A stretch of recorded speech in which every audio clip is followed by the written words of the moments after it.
So we now live in a world where there is a strong interrelationship between the future of Asia, Africa, Europe, the Americas, and the future of the Arctic.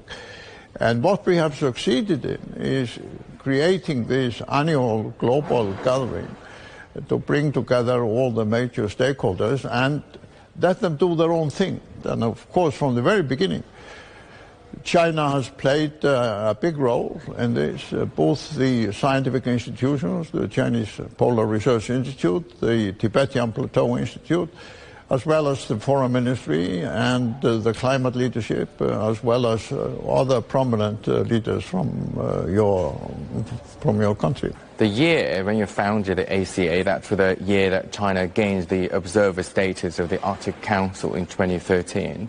And Beijing is calling itself a near-Arctic state. How do you see China's growing involvement? Well, it was not only China. It was also India, Singapore, Japan, Korea. There was a number of Asian states. So the contribution by the scientific institutes in Asia, including the Polar Research Institute in China, has been very, very important.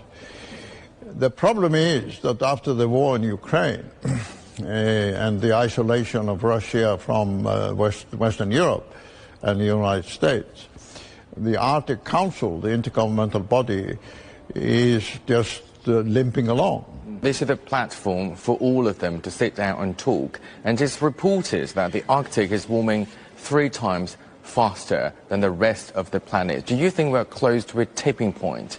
Yes, we are close to the tipping point, definitely, because if you take Greenland, which is our neighbor, the huge ice sheet in Greenland, Greenland is the largest island in the world, mostly covered by ice, is already melting big time.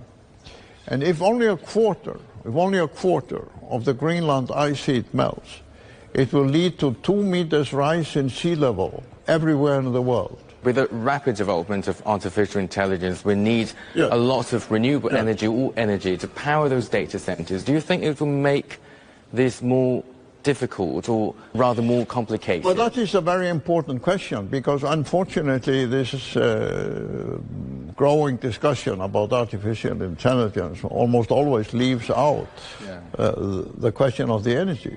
So I think, or at least I hope, that in the next few years, because it has to be in the next few years, the energy question will be brought into the artificial intelligence debate.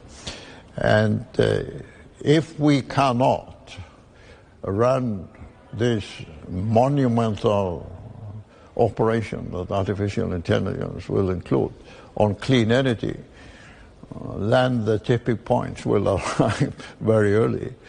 And the future of cities and regions all over the world will basically be disastrous.